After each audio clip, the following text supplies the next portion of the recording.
नमस्ते सर। नमस्ते। बोलिए किस लिए आए हो? सर हम दोनों ने ना। अच्छा, तुम दोनों ने शादी करने की सोची है। तुम चिंता मत करो, तुम्हारी शादी मैं कराऊंगा। और तुम दोनों को किसी से भी डरने की ज़रूरत नहीं है। कानून सबके लिए एक बराबर है। तुम्हारे लिए सिर्फ 20,000 रुपये खर्च आएगा, वो तुम्हें मुझे देना होगा। सर पहले हमारी पूरी बात तो सुन लो। मैं सब जानता हूँ, लड़का और लड़की हमारे पास शादी करने के लिए आते हैं। अगर तुम दोनों के घर वाले नहीं मानेंगे तो उन्हें मैं जेल के अंदर डाल दूंगा। अगर पड़ोसी भी कुछ बोलेंगे तो मैं उनकी हड्डियाँ तोड़ दूंगा। तुम शादी जरूर करो, मैं तुम्हारे साथ हूँ। अरे लेकिन सर हमारी पूरी बात तो सुन लो। हाँ बोलिए। सर हमें शादी वादी नहीं करनी है, हमें कंप्लेंट लिखवाना है। क्या कंप्लेंट? लेकिन किस चीज़ की? अब मेरी सब समझ में आ गया, तुम किसकी कंप्लेंट लिखवाने आए हो। अच्छा, तुम दोनों ने आपस में झगड़ा कर लिया होगा, इसलिए आए हो ना। अपने प्यार के लिए पुलिस स्टेशन या पुलिस के पास नहीं आते हैं। आपका दिमाग खराब है क्या? हमें कोई शादी नहीं करनी। कितनी देर से बोल रही हूँ मैं, और ना ही आप हमारी बात सुन रहे हैं। मैं क्या कहना चाहती हूँ? हाँ बोलो, क्या बात कहनी है? मैंने एक लड़के का खून होते हुए देखा है। हाँ तो क्या सर, उन गुंडों को पकड़ो जाकर। कहाँ पर? चलो बताओ मुझे, मैं पकड़ता हूँ उन्हें। सर वो तो आप ढूंढोगे ना उन्हें। सर आप जल्दी कीजिए वरना वो गुंडे भाग जाएंगे। वो कहीं नहीं जाएंगे, वो इसी शहर में रहते हैं। मैं तुम्हें उन लोगों का एड्रेस लिख कर देता हूँ, जाओ और पकड़वा लो किसी से। और तुम जिन लोगों की बात कर रहे हो ना, वो किसी कानून को नहीं मानते। उनके लिए कानून खेल है, वो ऐसे खेलते हैं जैसे कोई बच्चा खेल रहा है। और शायद तुम्हें ये नहीं पता होगा कि उनके पीछे किसका हाथ है।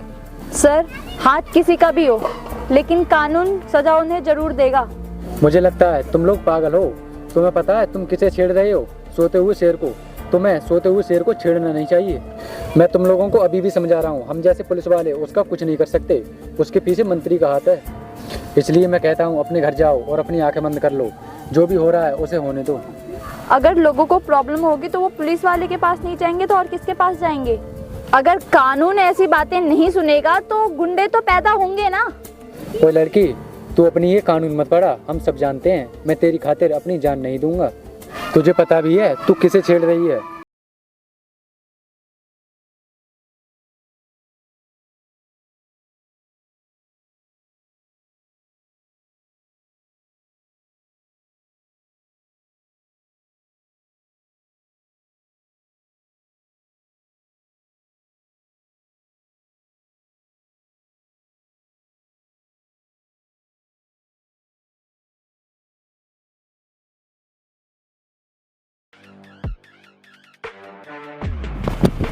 भाई वो लड़की मेरे हाथों से निकल गई।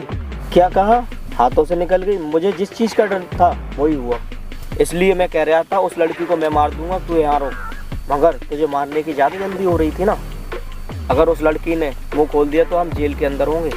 भाई तुम बिल्कुल चिंता मत करो, वो लड़की पुलिस स्टेशन में नहीं पहुंच पाएगी। उसको ढूंढकर मैं मार दूंगा। अब यहाँ से चल, अगर वो लड़की पुलिस को लेकर आ गई तो हम जेल के अंदर होंगे। लास्ट को यहीं छोड़, चल हम निकलते हैं।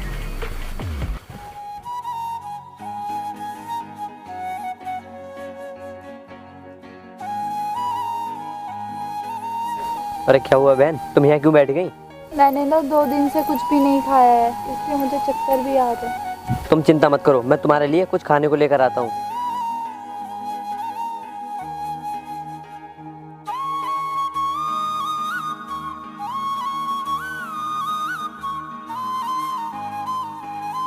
सुन बे, बोलो भैया क्या बात है?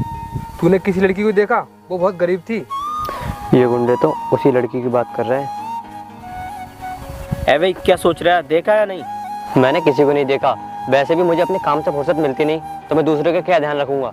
मुझे तो तेरी बातों से लग रहा है तू झूठ बोल रहा है। अरे नहीं भाई, मैं झूठ नहीं बोल रहा, सच बोल रहा हूँ। मैंने उस लड़की को नहीं देखा। ठीक है, हम चलते हैं।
क्यों रे,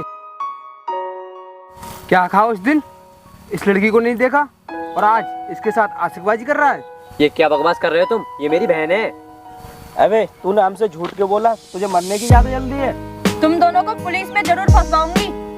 तुझसे ना हम बाद में बात करेंगे। हाँ भाई, तू ये बता, तूने उस दिन झूठ क्यों बोला?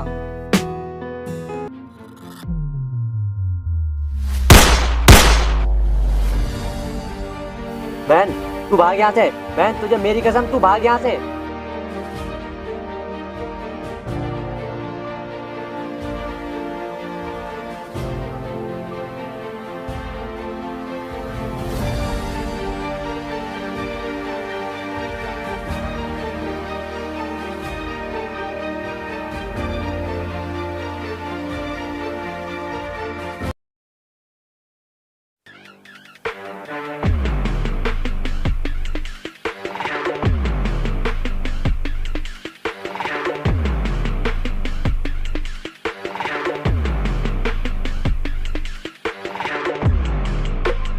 ओए, तुम दोनों कहाँ जा रहे हो?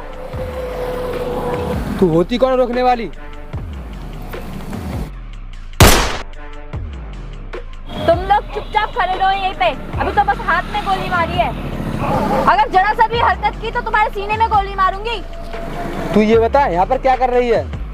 तुम्हें पता नहीं है मैं यहाँ की ऑफिसर हूँ। ऑफिसर? हमने तो यहाँ देखा नहीं। तू अगर ऑफिसर है तो सादा वर्दी में क्यों है? तुम्हें क्या मतलब उससे? वो मेरा मिशन था। मेरा मिशन था तुम दोनों को पकड़ना और वो कंप्लीट हो चुका है। चलो अब थाने।